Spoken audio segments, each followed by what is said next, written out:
Welcome, everyone, to today's Spirituality and Health Seminar. And today we have Dr. Andrei Sipta as our guest speaker.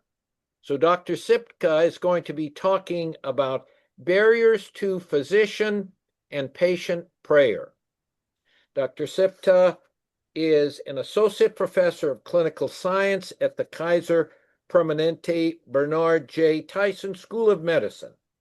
He serves as Emeritus Program Director of the Hospice and Palliative Medicine Fellowship and is founding director of the Palliative Medicine Subspecialty Clerkship and is Associate Hospice Medical Director. Dr. Sipta's work focuses on exploring the relationship between spirituality and health, developing novel training methods, and leveraging emerging technologies to advance next-generation empathy training. His work has received national recognition, including the Hastings Center Cunniff Dixon Physician Award for Exemplary End-of-Life Care, the American Academy of Hospice and Palliative Medicine Leadership Scholarship Award, and the Christian Academic Physicians and Scientists Faith and Medicine Research Fellowship Award, and designation as a Fellow of the American Academy of Hospice and Palliative Medicine. He serves as principal investigator for a research study examining the barriers to physician and patient prayer. And that is what he is going to talk about today. So, Andre, take it away. Thank you, Dr. Koenig. It's a pleasure to be here today with you all. And, I wanted to especially recognize Dr. Koenig. He's been a mentor to me, and he's helped me along the way to get to where I am now. So let me share my screen and we can get into the presentation for today. So the background for this talk is I received a research fellowship award to explore spirituality and health. And one of the topics that really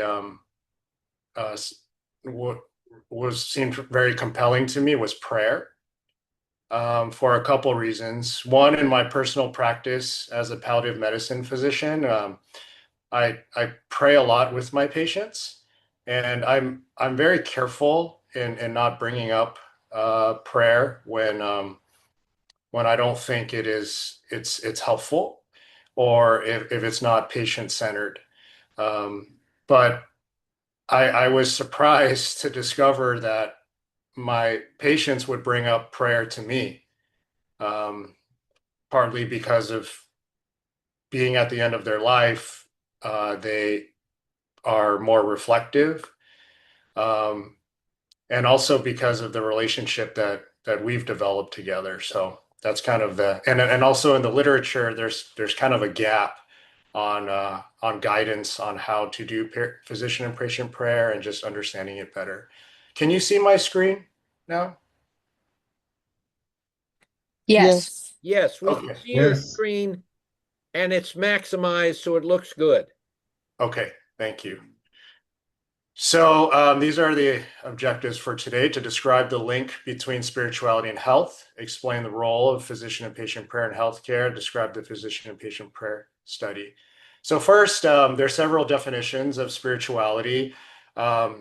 There has emerged a consensus definition in healthcare and the palliative care community, but I think we need to start with a shared mental map. Like, what do we mean when we say spirituality? So this is me with Dr. Koenig, and actually, in his book, this is the most cited reference for defining spirituality. It's as spirit, and I quote from his book: "Spirituality is the personal quest for understanding answers to ultimate questions about life, about meaning, and about relationship to the sacred or transcendent, which may or may not lead to or arise from the development of religious rituals, and the formation of community. So let me unpack this a little bit more. Um, and so, there's a lot of misunderstanding when it comes to spirituality, and how to define it. And I think it's helpful sorry, to define what it is and what it isn't. I apologize. This is like the worst time to have technical difficulties. So maybe I'll just keep talking until my computer fixes. So spirituality is often, you know, is merged with religion. When you bring up spirituality, people think, oh, it's religion. And in our culture, in the Western hemisphere, they think of Christianity. And there's a separation of church and state, and even between the physician and patient relationship, that's a sacred relationship, right? And so we need, as physicians, need to keep our biases in check, be aware of them. I am a Christian myself, but I am first and foremost a physician to my patients, right? So I need to make sure I provide holistic, patient-centered care, evidence-informed. Andre, Yeah. your what's showing up on the screen is kind of your desktop, and then your slides are superimposed on that. Can you work on that so that your Yeah, I'm trying, Dr. Koenig. I'm so sorry. Maybe I can talk. I don't really need my slides. Is that okay? Because this is an it, issue right now. Oh, it there. okay, Oh, there there you it go. is. There Okay, you go. that's Okay. perfect. Okay. So what do we mean by spirituality? It can include religion, but it could not include religion, right? And so, building off of Dr. Koenig's definition, this is a 2008 consensus definition. This was a multidisciplinary effort to define. This was the consensus definition in 2009. Um, and so, they define it as the aspect of humanity that refers to the way individuals seek and express meaning and purpose, and the way they experience their connectedness to the moment, to self, to others, to nature, and to the significant or sacred. So there are two domains defined there. One is meaning, purpose, and the other is connectedness. Either connectedness with others, with a higher power, with nature, or even connectedness with your illness and how you process through that, right? So many of my patients will say, I'm having difficulty coming to grips with the fact that I have end stage, incurable metastatic pancreatic cancer, right? Or whatever it may be, like advanced Alzheimer's dementia, end stage cardiomyopathy. I'm still having a hard time coming to grips with that. So that connectedness, right, is a big part of how we define spirituality and how we find meaning and purpose. All of us as humans are driven by a sense of meaning and purpose. We get up in the morning today because we have a purpose. We were engaging in this conversation in this lecture because we find meaning and purpose in it, right? So now when we're talking about spirituality, we need to understand it within the context of evidence-informed, whole person-centered care, right? So let's talk about that. And the reason we do this is because when we apply evidence-informed whole person care, that leads to better health outcomes. And what is whole person care? It's mind, body, spirit, psychological, social.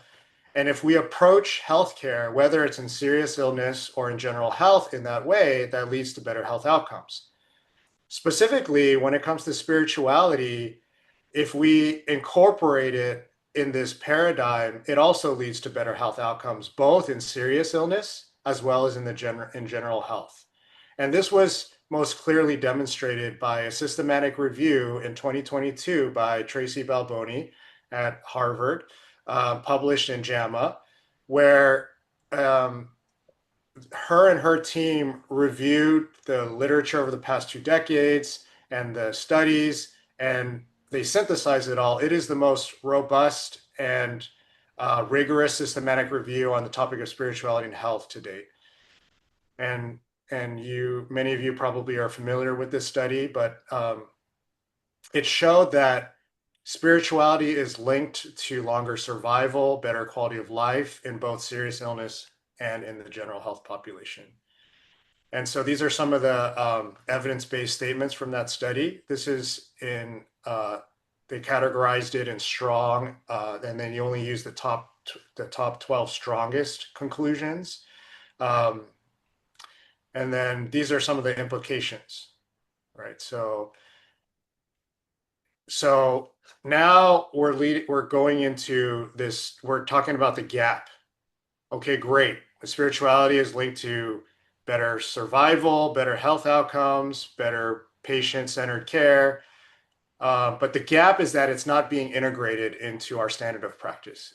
And this is Dr. Tyler Vanderwill, also at Harvard, at the School of Public Health. And I quote him, and he says that despite the evidence for a protective effect of religious participation on health, and despite the fact that many patients would like to discuss spiritual matters with their patients, there is often little attention given to spiritual care within healthcare settings. So that is the gap that we were trying to address, and in the prayer study. So this is just to summarize. Spiritual needs are common among patients and most desire spiritual care. So it's patient-centered, and patients want their physicians in particular to inquire and be aware of their spiritual needs. So again, it's patient-centered. Spiritual needs, however, are infrequently addressed in medical care. So there's that gap, even though it's linked to patient-centered care, longevity, better quality of life, and even concordant medical decisions. And even among physicians and patients, patients, they want their physicians to inquire about their spirituality, and physicians believe that it's important in certain contexts. However, physicians feel uncomfortable discussing religion and spirituality. They lack proper training, and there's not enough time to do so effectively. These are a couple patient surveys. 65% of US physicians, and this is out of 1100.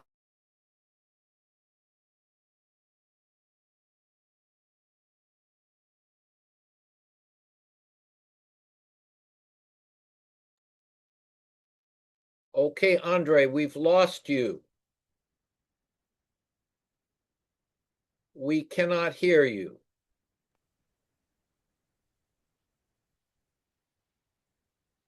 Can you hear me now? Yes, I can hear you now. Now we can hear you.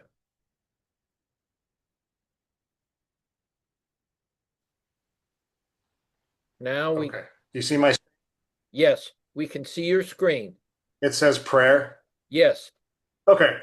So now we're transitioning into prayer. So we now have set the stage that it's spirituality should be integrated in a patient-centered way in our standard of practice as physicians, right?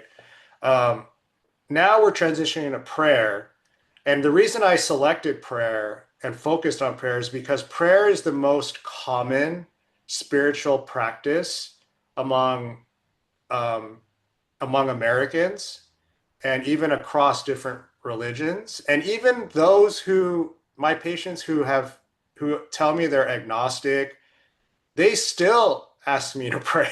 Like there's something about prayer, you know? Um, and so that's where my focus on prayer was inspired. So this is some of the preceding studies. Prayer is an activity related to religion and spirituality, and is the most common spiritual practice among patients facing illness. This is some Pew data, but I'm not going to go into it for the sake of time. It's just to show you that Americans, a lot of them pray. And even if you break it down to different religions, prayer is still frequently practiced. And even among men and women, it's important to both.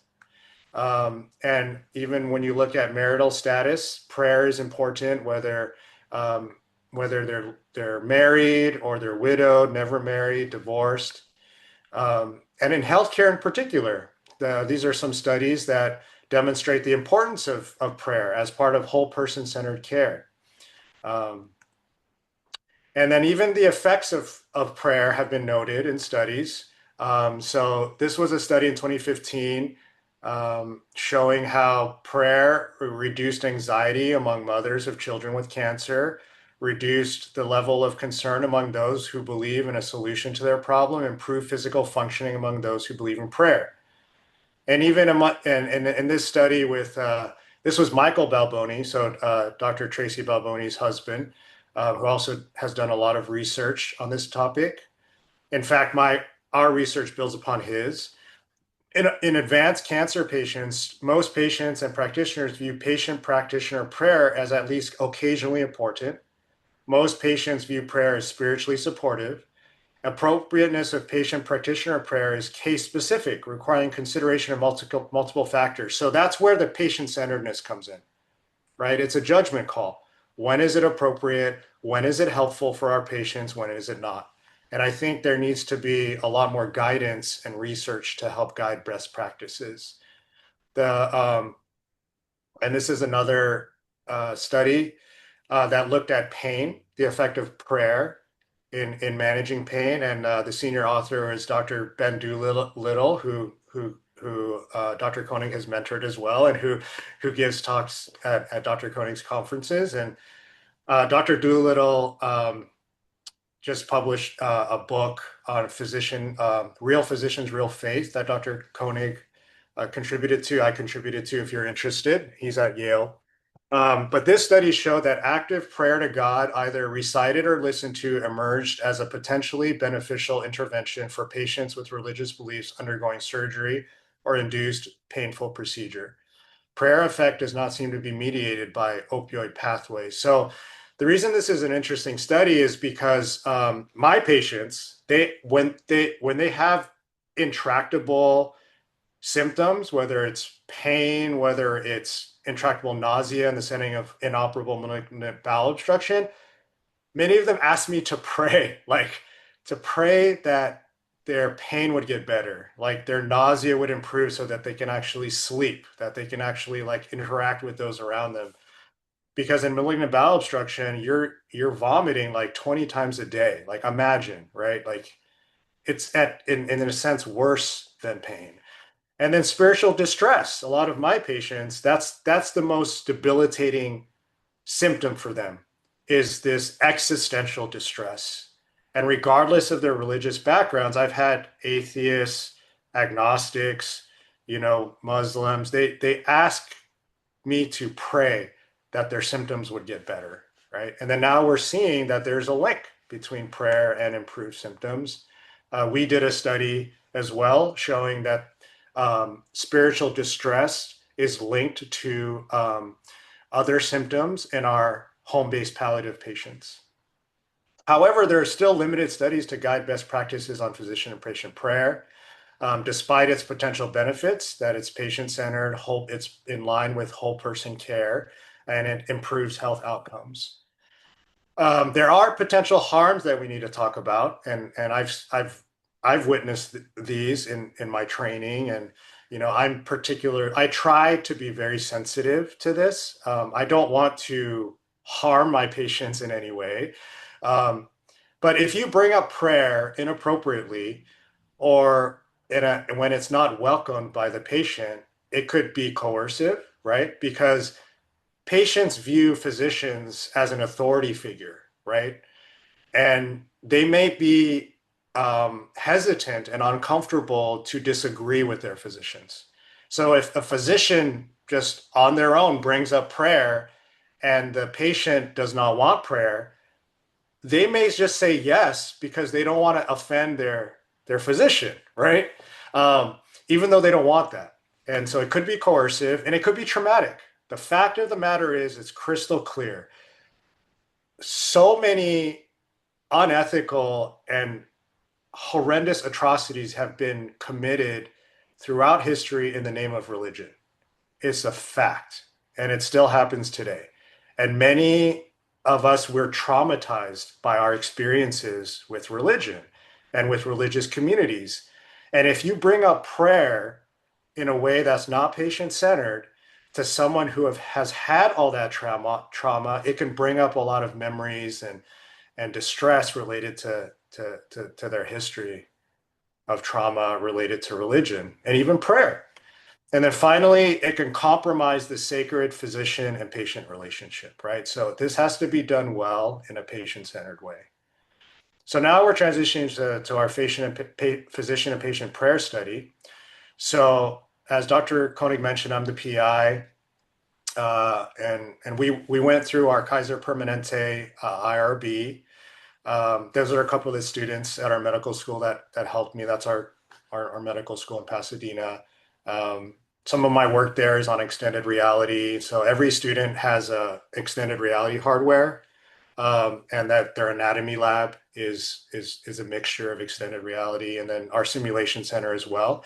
And a lot of the spirituality work I'm doing, I'm merging with that extended reality emerging tech. So this is some of my research team. So Dr. Koenig's a senior author on the paper, and he's my mentor. Dr. Hamilton is helping me with the quality with the qualitative study at Emory. Her expertise is spirituality and health, and in qualitative studies. And Veronica at UCLA, and then Christine Liu, she's a physician colleague of mine at UT Southwestern. So the inspiration, as I mentioned, were my patients. I wanted to understand, like, I'll just give you one case example. There was one family member of a patient of mine. She had end-stage cancer, multiple hospitalizations. She was dying. She was dying. So her brother actually was her decision maker, and he and I we connected, and through my time caring for her. And the brother asked me, I know it's not allowed, but could someone pray with my sister? She would appreciate it, and we as her family would appreciate it. And what struck me was his comment about how he thought it was not allowed. He thought that like praying with like a healthcare team praying with his sister is not allowed. Like he thought it was illegal or whatever, which was striking because it's not true. I mean, that's why we have a hospital chaplain. Um, and so I wanted to understand, like, why do people think that this is not allowed? What are the barriers, to clinicians praying with their patients? And so we designed this study. It's mixed methods, and it's qualitative and quantitative online survey. Some of you may have participated. And then we recruited nationally and internationally, and the inclusion criteria where they had to be physicians, not medical students. They could be residents. And they didn't have to be practicing. They could have been retired. And they could be from all different practices, so different subspecialties, as well as those working at faith-based networks and those domestic, international, et cetera, academic, non-academic. So there's all different types of prayer, and we had to define exactly what type of prayer we're referring to. And okay, here. And this is the definition that we focused on is relational prayer. So relational prayer is defined as personal and intimate communication with the sacred in the context of a dynamic relationship. I'll give you an example. So when my patients ask me to pray for them, I always ask, what do you want me to pray for? Again, I try my best to be patient-centered, right? Like, it's not about what I want to pray for, it's what they want me to pray for, right? And so then they tell me, it's usually, many of them pray for miraculous healing, which I pray for. Many of them pray that their family and loved ones would come together. And many of them ask me to pray for peace, that the patient themselves would have peace and their loved ones would have peace, right? And so then I pray for those things, and I pray to God in a way that I'm communicating with him as if I'm communicating to a person. So that's the type of prayer. It's like I say, dear God, I pray for this person, for healing, if it is your will, and for peace, and for the family to come together. Amen. It's something as simple as that. So this is the anonymous online survey, and we looked at demographic factors. We used Dr. Koenig's BIAC score so that we can measure religiosity. And we also created our own fear scale, 0 to 10, 10 being like the most afraid of institutional repercussions, doing 0 being not afraid at all. We created a prayer at work index, and we looked at various factors. This is the BIAC. So then uh, after inclusion criteria, 203 physicians completed the survey and met inclusion criteria for the quantitative, and 24 met inclusion criteria for the qualitative.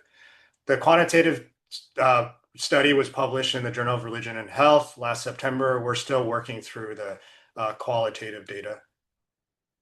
And so it was a nice distribution. I think in terms of gender and age, and race and ethnicity and years of practice. I think it was a nice kind of distribution. And the cutoff we used were these right here for age as well as for years of practice. And then specialty as well. We dichotomized it from primary to everything else. So primary would be pediatricians, IM, family medicine, and then some specialties are everything else. Urban, non-urban, 50-50. Academic affiliation, most of them were. And then, yeah, most of them were also employed in academic centers. The other ones that had academic affiliations, they were like adjunct professors and whatnot, but they were practicing in non-academic setting. Clinical setting, half hospital, half outpatient. The outpatient included clinic as well as home visits. And then the religiosity. So we cut it off at 65% because of the mean and the mode, and that's a relatively high religiosity score, and so the the the sample of physicians, they were a relatively highly religious, majority Protestant, and majority believe in the importance of prayer in their personal life, and the majority of them were Caucasian. So that's something to keep in mind in terms of generalizability and bias. So we looked at two different factors, desire and action. And the reason is because I wanted to see what influenced desire to want to pray with their patients and what they actually did, like their practice. Because you can have a desire, and we found this in the study that many physicians desire to pray with their patients, but a lot of them did not, right? So I wanted to know what were the factors that prevented them from acting out their desire. And so these were these were the questions asked. How often do you desire to ask or offer to pray with your patients or their family members? We included family members because some of the patients they don't have decision-making capacity, or they do not have the ability to express their desire for prayer. And then the answer questions options were for frequently, occasionally, rarely, never. And so these were the significant covariates associated with answering rarely or never. So we focused on barriers to desiring to pray as well as barriers to actually praying. And then, so this was desire. So this is looking at desire. So a lower religiosity score, specifically a BIAC less than 65, have a 4.6 times greater likelihood of having less desire to offer prayer compared to those who scored equal to or greater than 65 on the BIAC. And then this was the actual practice of prayer, behavior. So how often do you actually ask or offer to pray with your patients or family members? Same answer choices. And then we looked at actual practice. But then when we did the logistic regression, these are the ones that were significant. So medical, surgical, and other specialties were 2.72 times more likely than primary care physicians to rarely or never offer prayer. I thought that was interesting, even given the prior studies. And again, the BIAC score, right? Less than 65 were 4.16 times more likely to rarely or never offer prayer compared to those who had a score of 65 or higher. And then this is where the fear score came out.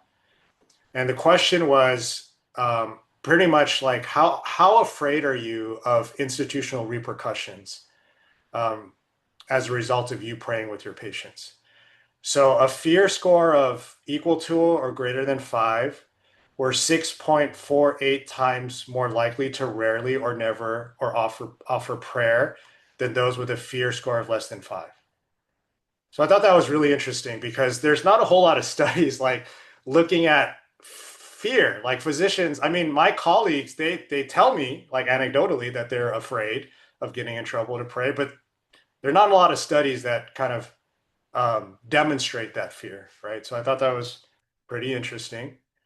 And then these were the subsample of physicians uh, that we had. So we had a subsample of physicians who had a relatively high desire, so frequently or occasionally desire to pray.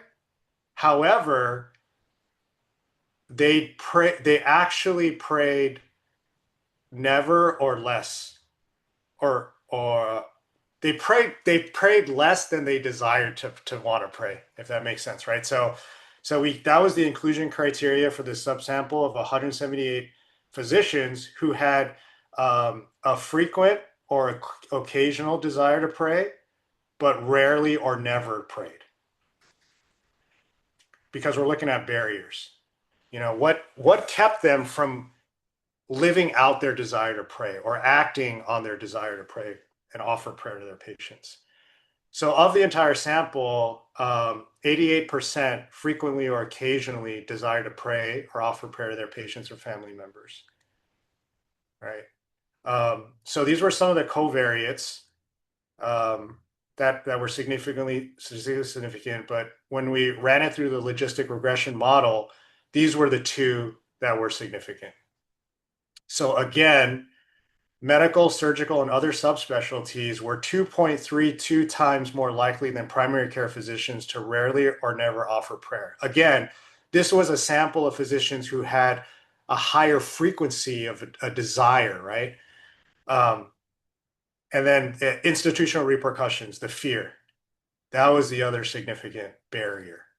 So a fear score of equal to or greater than 5 or 4.78 times more likely to report rarely or never offering prayer compared to those with a score below 5. So these were the two main barriers: specializing and fear. Those were the two main barriers from the quantitative study that prevented physicians who wanted to pray with their patients from not. Right? These were the two: specialization and higher fear of institutional repercussions.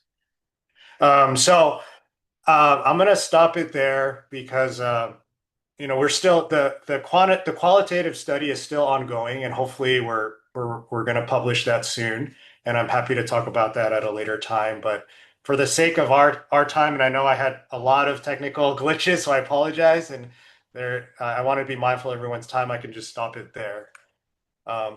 And open it up for discussion.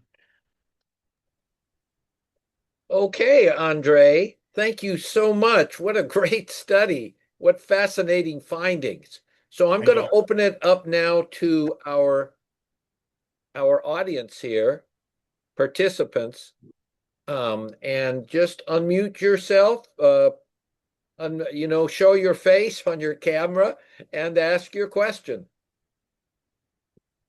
We have almost 20 minutes now for interaction with Andre about this subject.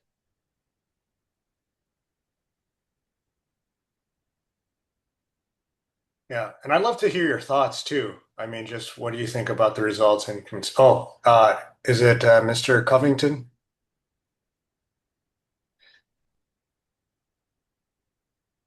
Eric, go ahead.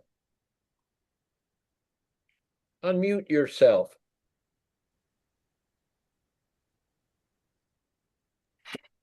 Can you hear me? Now we can hear you. Okay, great. My name is Chaplain Eric Covington. I'm a full-time chaplain at the Hampton VA Medical Center, where I am the hospice palliative care chaplain, as well as the community living center, which is the nursing home chaplain for the VA. And my question today is about the most effective question asked uh, by a member, by a doctor, nurse, or practitioner. The most effective question in order to initiate whether an individual um, has a spiritual concern. So what's the most important question to ask to see if they have a spiritual concern? Right, Okay, right, yeah, that's a great question. And actually, I'm writing another paper comparing two commonly used spirituality screening tools. Um, I can't really talk much about that, but I think using certain validated spirituality ta history taking screening tools are really helpful. And Eric, I think you probably know more about this than I do because I rely a lot on my chaplain colleagues and their expertise. But for example, like the FICA, Dr. Polchowski from GW, and also the HOPE are a couple common ones, and included in there are, it's designed to really understand how spirituality plays a role in that particular patient's healthcare experience. And from there, it's a more natural transition to try to figure out what in particular would be helpful for them. Like, do they need a rabbi to come in, you know, to help think through these decisions? Or do they want prayer, right? And we would ask it in a way where it's like a general question. After we go through the screening tools, we would ask, okay, like what helps you in your spiritual journey? Like, or what just helps you find meaning and purpose, right? Because that's the definition. What helps you find meaning and purpose? And then they'll tell us. They'll say, "Oh, like my right, family," and then say, "Okay, well, do you need your family? Maybe your family can join in the conversation, you know?" And they'll just say, like my pastor, right, or my church community, and so we bring them in, and sometimes they'll say prayer, and we'll see it around, and there's these nonverbal cues. So there's like a rosary. There's like literally a rosary on their right, bedside, and a Bible, right? And then there's like there's like a book of prayer, like right on their next to their bed.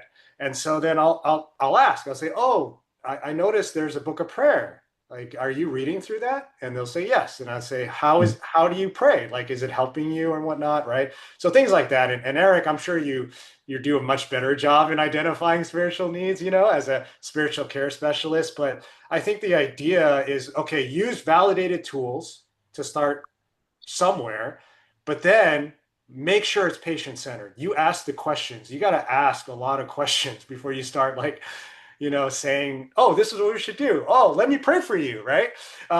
Because maybe right. they don't want that, or maybe that's like, not what they need at that moment. So asking a lot of questions is helpful. What do you think, Eric? Like, what has Yeah, been helpful for thank you? you for that, Doc. I like the fact that you're hitting on these spiritual history collection tools that we use, because a lot of times what patients receive uh, in the initial assessment is just, "Would you like to speak to a chaplain? Yes or no?" And it doesn't reveal much.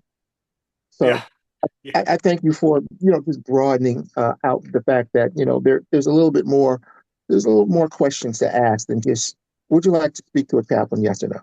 yeah. I completely agree. We're consulting you, right? And so Right. just like if we're going to consult cardiology or if we're going to consult palliative care, you need to have certain discussions first, and you need to have a very specific consult question. Like, why are we consulting Eric? Why are we consulting our spiritual care specialist? What's the consult question? I completely agree. Thank you Yeah, for that, thank Doc. you. Yeah. Good. Nanley is up next. Nanley, unmute yourself and go ahead. Right. Thank you very much for your work and presentation. I'm a PhD student at the University of Iowa, and I'm doing research on spiritual care, spiritual needs, and outcomes. So I found it very helpful listening to you and to see how that can inspire me as I write. And so I realized that there are certain areas of spiritual needs that have to do with patients requesting for them. And there are also areas of spiritual needs that the provider observes from the patient. Um, how do you see balancing the observation and acting on it, and then seeking to hear the patients express them? Do you see that as a provider, you are looking at it two-sided, where the things that the patient do not necessarily verbalize, but you observe, Mm. like you observe that the patient would need prayer, you observe the patient would need this and would need this, and then balancing it with the patient expressed, oh, I need my pastor, my spiritual leader, my chaplain to speak to me. Yeah. Yeah, and so that's the area that I wanted you to shed a little light on, especially as some people might come up with um, it might it might sound like you are the one seeing the need, but what about the patient seeing the Right. need? So that's the balance, Yeah, thank you. Thank you, Natalie. And thank you for your work. I have grown to appreciate my PhD colleagues. They're a lot smarter than me in ways. And so thank you for your work. So yes, again, it's patient-centered, right? I think that's your question. How do we keep it patient-centered and not like physician-centered, right? And I think this relates to how our practice is changing. Whereas previously the physician is known, it's more like patriarchal, like the physician knows best. Like Nanley. Is that pronounce your name correctly? Nanley. Yes, Nanley. yes, So I've just met you, right? But then if you're my patient, the previous practice, standard practice would be, I know you well enough, Nanley, and I don't need to know much about you. I know I'm the physician. I know what's best for you, right? And so you should do this, and that, right? Where now it's more patient centric and it's more shared decision making. It's shared. I'm the expert on the medicine, on the clinical aspect, right? But you are the expert on you, right? My patients are, they know about their values and goals and what's helpful for them spiritually more than I do. I'm not the expert on your values. So that's this idea of this, the technical term is shared decision making, right? Two areas of expertise, medical and personal. And the actual practice of that is a skill. The communication is a skill, right? So when we're offering options to them, like say, do you want to talk to a chaplain? Or if we say, do you want antibiotics for your infection, or do you want a breathing tube? It's not a menu. It's not a menu. Like physicians are not supposed to just be like, oh, you want a chaplain? Yes or no? Oh, do you want a feeding tube? Yes or no? Like you just choose. You know what I mean? That's unethical and that's not good practice. They are not the experts on the medical, right? So we have to give recommendations. We will say, oh, I think we should do this. We should do an antibiotic course because of these reasons, but then I need your consent, right? And then you consent. Same thing to a chaplain. We need to say, okay, you know what? You've shared with me that spirituality or your Muslim faith is really important to you. Well, that's why we have a spiritual care specialist. They're called chaplains, but it's not religion. They're supposed to care for you in a spiritual way, regardless of your beliefs, right? And I would recommend you talk to them. So it has to be guided. Like the conversation has to be guided by the physician in a skilled way where we can identify what matters most to them and how should that be integrated into the healthcare experience. And then we give recommendations. Okay, I recommend that you talk to our chaplain for these reasons. Or I recommend you you pursue a feeding tube trial for these reasons. It's the same approach. Wow. I really see the value of what you shared about this guidance, because sometimes the need for guidance is a spiritual need as well, right? So some patients may, if they are in that fluid environment of indecision, Yes, you, as a provider, you might contribute to their indecision by not guiding them, right? And so exactly. I see the value of what you are saying, It that there is need exactly. to provide Yes. a guidance, but Right. the final decision will come with the consent, right? That I have Yes. provided the guidance, I've played my role. If Yes. you decide not to accept it, then it is a final decision on your plate saying you don't want it.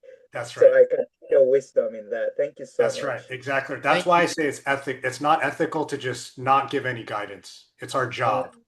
Yeah. Thank you, Yeah, Natalie. thank Doug, you're up next. Douglas. Yep, I have two questions. One's sort of technical. In your questionnaire, it looked like you put physicians who responded frequently or occasionally together rather than subgrouping them out, because I Yeah. suspect there may be differences. And that so that's a collapsed, unless it was asked that way. That's a technical issue separately that you can answer. And the other is, as I'm listening to you, and I'm impressed with all of it, but I'm sort of trying to where the end point is. Um, because if it was to add another activity on the physician encounter with the patient, that becomes problematic from a lot of ways. Hmm. If it's to enlarge the team's comprehension of the need to be aware of and think about, regardless of who might be the one observing that issue, the rosary or a prayer book, Hmm. that's another. Um, And if it's to enlarge the question of do you want to see a chaplain, sounds a lot like do you want to talk to the dietitian? The answer is probably no for most patients, although they're going to complain about the food and they really still want to talk about spiritual care. No, it's Yes. the structure of the Right. discussion Right. there. So Right. if you could sort of expand where you think that's going, given Mhm. the range of physicians saying a prayer with the patient. I mean, we might get the same answers with nurses too, and I don't know that, but Yeah. it's an endpoint question I'm asking. Yeah, that's a great question. Thank you, Douglas, for that question. So, to your first question, just briefly, we dichotomize, frequently, occasionally, and then rarely never. That was just a decision we made given like the time we had and the resources and just the design of the study, right? Where we were dichotomizing. And then the endpoint really is ev is it, promoting evidence-informed, whole person, patient-centered care, right? And the way that I think we could do that, the biggest bang for our buck, I think, is in undergraduate medical education. So I'm an associate professor at our medical school. Like I give a lot of these talks to our medical students, and that I think that's the biggest bang for our buck because regardless of what specialty they go into, at least they will know what the evidence is for spiritual care and what spiritual care is. Because to your point, Douglas, like there's so much misunderstanding. Like the word chaplain, I don't even like. I think they should be referred to as spiritual care specialists, right? Because if you say chaplain, they automatically think priest or like pastor and religion. And then, like they'll say no, but that's not what they're offering, right? And so I think the biggest bang for our buck is in undergraduate medical education and medical schools, and then of course GME, and of course like CME, among attending physicians. And it's similar to our approach to educating the next generation of physicians on what is a dietitian's role. Like when do you refer to dietitian, right? Or when do you like palliative care? Palliative care is still severely, like significantly misunderstood in our country and in the world, right? So we need to teach them, and I'm trying to teach them what palliative care really is. And in the same way, if we teach them what spiritual care really is, then they will have a better idea of when it is appropriate and when it is not, and when would be the right time to refer to a spiritual care specialist. the ultimate goal. And it will take time, but it's definitely doable. Just like how our field is growing in awareness, the field of spiritual care will also grow in awareness. Thank you, Andre. We have 3 minutes to go, and we have 4 people who have their hands up. So everybody be fast. Donna, go ahead. Thank you so much. I just want to give you some information. Get on walkthehalls.com. I am a nurse. I am retired. And I did a spiritual care toolkit survey on Walk the Halls. You have all my surveys. You're able to download them, use them, do whatever. Contact me. I did the nurses, the patients, and the families. And I provided resources at 2 different units: oncology, pulmonary, oncology, surgical. I had a great response about comfort. And I'm also the guest lecturer at USI. I am getting questions from brand new nursing students who haven't hit the floor yet on what they want to know on loss and grief and spiritual care. So if you need to get with me, walkthehalls.com. I'll help you any way I can. Thank you. Thank you so much, Donna. Donna, I'll try to connect you on LinkedIn. I'm on LinkedIn too, so just search for me if you want to connect. Okay, I will do Message that. me there. Donna, put that information in the chat for everybody, if you wouldn't mind. Thank you. Okay, Lorraine, you're next. Lorraine, unmute yourself so we can hear you. Lorraine? Okay, going once, going. Can you hear me? Yes, we can hear you now. Thank you. I'm on my phone and it's a little tricky, but thank you. I just wanted to say thank you to the speaker for all he's doing. I am actually a registered nurse, a pastor. Did my doctorate on spirituality and sickle cell disease, and I am also a chaplain. And it's very curious the number of things I wanted to speak about. You say chaplain, I agree with you. We train our chaplains as spiritual care providers, and that is absolutely needed because people say, I don't want to speak to a clergy, I'll speak to a chaplain, but they still don't really understand what a chaplain is. But the other piece that I wanted to come to is the idea about fear. When I was going through the seminary process, I didn't know how to pray. I was afraid to pray. And a lot of people are until they get some kind of training or at least even get connected to what it is they're praying for. And I think that that's a piece that needs to maybe looked at a little bit more is what is that fear? If there was some training, if there was some aspect of being able to pray with other people, to become comfortable with it enough to be able to offer it. Because if you're not comfortable, you can't offer it. So that's what I have to say. Thank you. Thank you Okay, so much. I'm going to have to go, so I'm going to, you guys stay on, continue with the questions, but I'm going to conclude the seminar and stop the recording. So thank you all for participating. We'll see you next month. And go ahead and continue talking.